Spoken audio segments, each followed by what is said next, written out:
by M.R. James.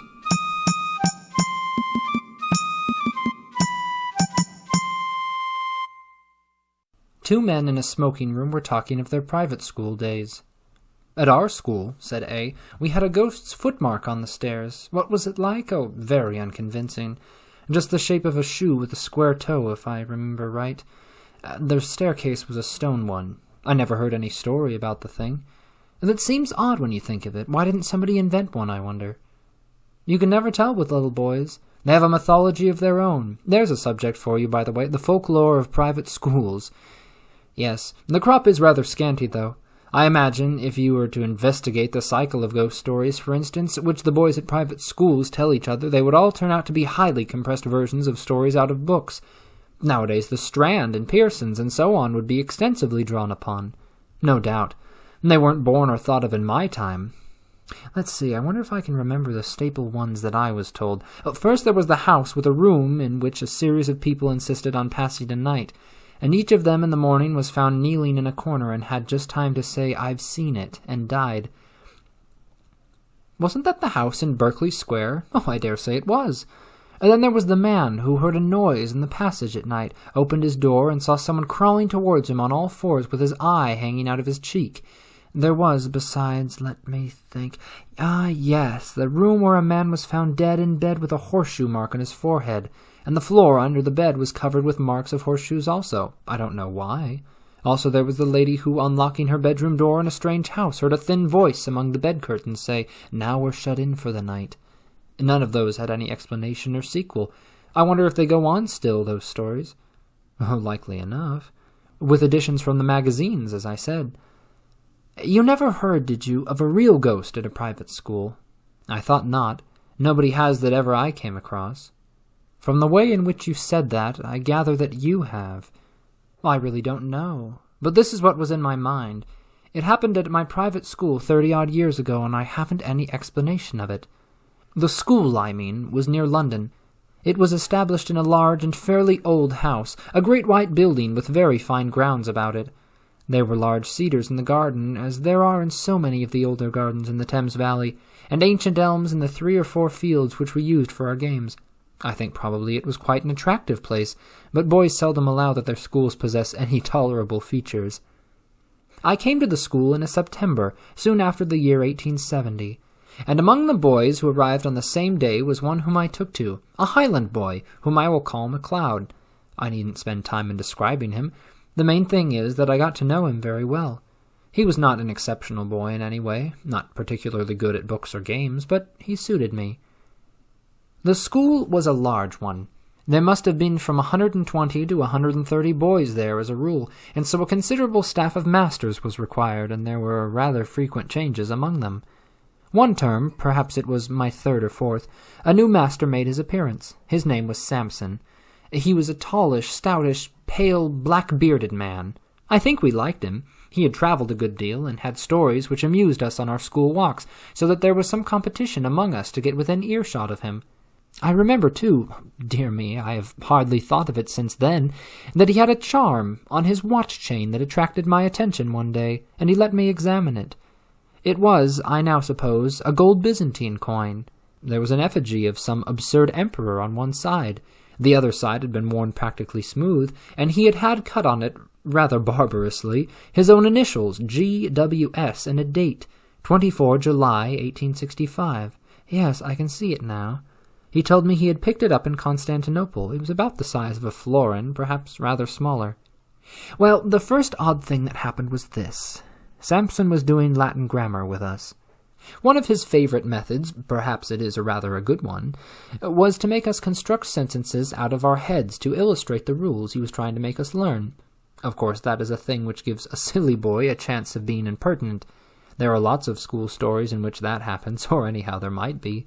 But Samson was too good a disciplinarian for us to think of trying that on him. Now, on this occasion he was telling us how to express remembering in Latin, and he ordered us each to make a sentence bringing in the verb memini. I remember. Well, most of us made up some ordinary sentence such as, I remember my father, or he remembers his book, or something equally uninteresting. And I dare say a good many put down memino librum meum, and so forth. But the boy I mentioned, McLeod, was evidently thinking of something more elaborate than that. The rest of us wanted to have our sentences passed and get on to something else, so some kicked him under his desk, and I, who was next to him, poked him and whispered to him to look sharp. But he didn't seem to attend. I looked at his paper and saw he had put down nothing at all, so I jogged him again harder than before and upbraided him sharply for keeping us all waiting. That did have some effect. He started and seemed to wake up, and then very quickly he scribbled about a couple of lines on his paper and showed it up with the rest. As it was the last, or nearly the last, to come in, and as Samson had a good deal to say to the boys who had written Meniscimos Patri Meo and the rest of it, it turned out that the clock struck 12 before he had gotten to McLeod, and McLeod had to wait afterwards to have his sentence corrected. There was nothing much going on outside when I got out, so I waited for him to come. He came very slowly when he did arrive, and I guessed that there had been some sort of trouble. "Well," I said, "what did you get?" "Oh, I don't know," said McLeod. "Nothing much. But I think Samson's rather sick with me." "Why, did you show him up some rot?" "No fear," he said. "It was all right as far as I could see. It was like this. Memento, that's right enough, for remember, and it takes a genitive. Memento putai inter catar taxos." "What silly rot," I said. "What made you shove that down? What does it mean?" "That's the funny part," said McLeod. "I'm not quite sure what it does mean. All I know is it just came into my head and I corked it down. I know what I think it means, because just before I wrote it down I had a sort of picture of it in my head.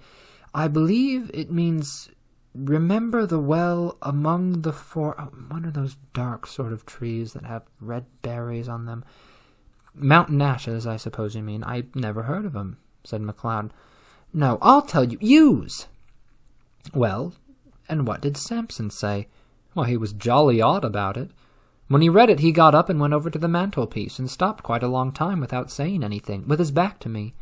And then he said, without turning round and rather quiet, 'What do you suppose that means?' I told him what I thought, only I couldn't remember the name of the silly tree. And then he wanted to know why I put it down, and I had to say something or other. And after that he left off talking about it and asked me how long I'd been here and where my people lived and things like that. And then I came away. But he wasn't looking a bit well." I don't remember any more that was said by either of us about this. Next day McLeod took to his bed with a chill or something of the kind, and it was a week or more before he was in school again, and as much as a month went by without anything happening that was noticeable. Whether or not Mr. Samson was really startled, as McLeod had thought, he didn't show it. I am pretty sure, of course, now, that there was something very curious in his past history, but I'm not going to pretend that we boys were sharp enough to guess any such thing. There was one other incident of the same kind as the last which I told you. Several times since that day we had had to make up examples in school to illustrate different rules, but there had never been any row except when we did them wrong.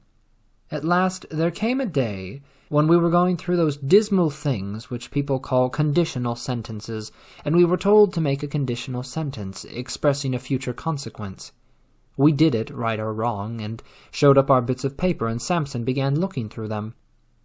All at once he got up, made some odd sort of noise in his throat, and rushed out by a door that was just by his desk.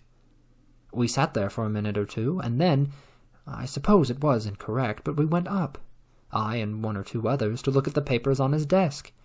Of course I thought someone must have put down some nonsense or other, and Samson had gone off to report him. All the same, I noticed that he hadn't taken any of the papers with him when we ran out. Well, the top paper on the desk was written in red ink, which no one used, and it wasn't in anyone's hand who was in the class. They all looked at it, McLeod and all, and took their dying oaths that it wasn't theirs. Then I thought of counting the bits of paper, and of this I made quite certain, that there were 17 bits of paper on the desk and 16 boys in the form. Well, I bagged the extra paper and kept it, and I believe I have it now. And now you will want to know what was written on it. It was simple enough and harmless enough, I should have said. Se tu non veneris ad me, ego veniam a te, which means, I suppose, if you don't come to me, I'll come to you. Could you show me the paper? Interrupted the listener. Yes, I could. But there's another odd thing about it. That same afternoon I took it out of my locker. I know for certain it was the same bit, for I made a finger mark on it. and no single trace of writing of any kind was there on it. I kept it, as I said, and since that time I have tried various experiments to see whether sympathetic ink had been used, but absolutely without result. So much for that. After about half an hour, Sampson looked in again, said he had felt very unwell, and told us we might go. He came rather gingerly to his desk and gave just one look at the uppermost paper, and I suppose he thought he must have been dreaming. Anyway, he asked no questions. That day was a half-holiday, and next day Sampson was in school again, much as usual. That night, the third and last incident in my story happened. We, McLeod and I, slept in a dormitory at right angles to the main building. Sampson slept in the main building on the first floor. There was a very bright full moon. At an hour, which I can't tell exactly, but some time between 1 and 2, I was woken up by somebody shaking me. It was McLeod, and a nice state of mind he seemed to be in. "Come," he said, "come. There's a burglar getting in through Sampson's window." As soon as I could speak, I said, "Well, why not call out and wake everybody up?" "No, no," he said. "I'm not sure who it is. Don't make a row. Come and look." Naturally, I came and looked, and naturally there was no one there. I was cross enough, and should have called McLeod plenty of names, only I couldn't tell why. It seemed to me that there was something wrong, something that made me very glad I wasn't alone to face it. We were still at the window looking out, and as soon as I could, I asked him what he had heard or seen. "I didn't hear anything at all," he said, "but about 5 minutes before I woke you I found myself looking out of this window here, and there was a man, sitting or kneeling on Sampson's windowsill and looking in, and I thought he was beckoning." "What sort of man?" McLeod wriggled. "I don't know," he said, "but I can tell you one thing. He was beastly thin, and he looked as if he was wet all over. And," he said, looking round and whispering as if he hardly liked to hear himself, "I'm not at all sure that he was alive." We went on talking in whispers some time longer, and eventually crept back to bed. No one else in the room woke or stirred the whole time. I believe we did sleep a bit afterwards, but we were very cheap next day.